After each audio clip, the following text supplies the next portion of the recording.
ఓయ్. చెప్పు. ఆరోగ్యం ఎలా ఉంటుంది? బాగుంటుందా? ఆ, అమరావతి ఫ్యూచర్లో ఎలా ఉండబోతుంది అంటారు? ఆరోగ్యాన్ని గురించి అడిగావు కదా. గత 5 సంవత్సరాల్లో ఉండే ఆరోగ్యం ఈ నెలలోనే వచ్చిందమ్మా.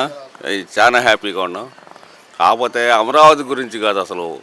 ఈ జగన్ రెడ్డి చేసిన 12 లక్షల కోట్లు కనుక అప్పు తీసుకొచ్చి చంద్రబాబు నాయుడికి ఇవాళ మన రాష్ట్రం ఒక 10 సంవత్సరాల ముందులో పోయేది. ఒక విజనరీకి ఒక సన్యాసికి ఉన్న లక్షణం ఇది. ఒక కుటుంబంలో ₹1,00,000 తెచ్చి పొలానికని పెట్టాడా, భార్య ఖర్చులు భార్య, పిల్లల ఖర్చులు పిల్లలు చేస్తే తర్వాత ఈ అప్పు మొత్తం మనమే కట్టాలి. కాకపోతే ఆడ ఖజానా అయిపోద్ది, మళ్ళీ ₹1,00,000 తెచ్చుకొని అప్పు చేయాలి. ఈ రకంగా వాళ్ళ నాయకులందరూ కలిసి ఎక్కడిదక్కడ ధ్వంసనాశనం తిని ఈ అప్పులు వచ్చి ఎవరు వాళ్ళు పంచుకున్నారు.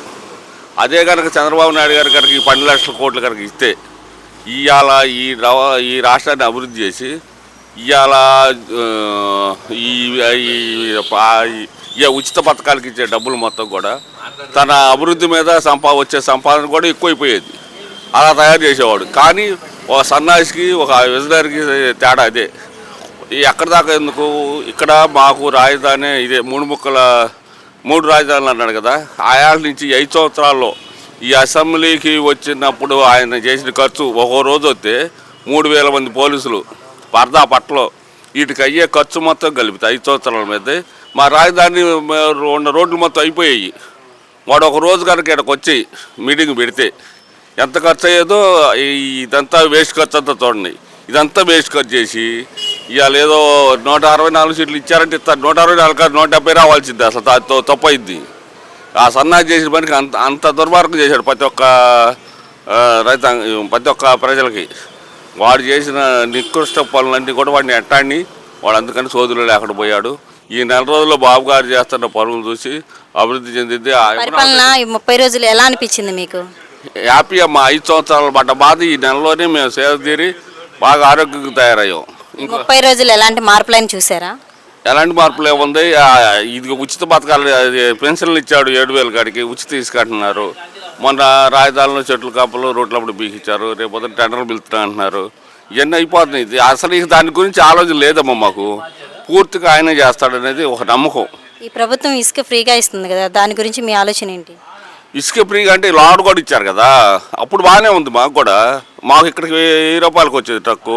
ఇవాళ కాకపోతే 2,000 చేశారు. 2,000 అంటే ఇవాళ 2,000 అని కాదు, వాళ్ళు లోడింగ్ ఛార్జీలు అవన్నీ కలిపి ₹1,000, కిరాయి ₹1,000. అంతే. ఉచిత తీసుకొని ఇంటికి తీసుకొచ్చేవి ఏనాడు పోయిలా. ఉచిత తీసుకునేసరికి లోడింగ్ ఛార్జీ ఉంటుంది.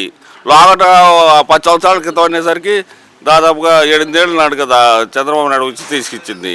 ఆయాల లోడింగ్ ఛార్జీ ₹50 ఉండేది.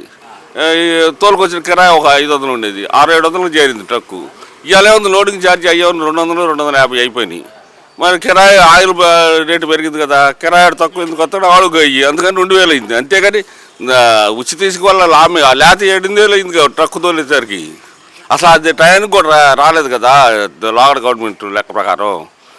ట్రక్కు తోలాలంటే 7,000-8,000 కూడా తీసుకున్నారు. మరి ఇక్కడ 8 ఉన్నాం మేము. ఆయాలు మేము కూడా 8,000 తోలుకున్నాం. ఇవాళ 2,000 వస్తుంది. హ్యాపీ. పవన్ కళ్యాణ్ గారి గురించి మీ అభిప్రాయం ఏంటి? మాట మీద నిలబడి మనిషి అనుకుంటున్నాం. పూర్తిగా ఈ 5 సంవత్సరాలు జీవితాంతం అలా ఉంటే మాత్రం మంచి నాయకుడే. ఇప్పుడే కదా వస్తుంది, ఒక నెలే కదా అవుతుంది గవర్నమెంట్లో. ఇవన్నీ ఎట్టుంటాయంటే అనుభవం లేని ఆయన పవన్ కళ్యాణ్, అనుభవం ఉన్నాడు చంద్రబాబు నాయుడు. ఆయన అనుసరించి ఈయన అనుసరించి ఆయన బాటం అనేది తెలుసుకోవాలి వాళ్ళిద్దరూ. వాళ్ళు సఖ్యతగా ఉంటే సఖ్యతను హ్యాపీ అను, లేకపోతే ఇదే ఏముంది. Okay, thank you.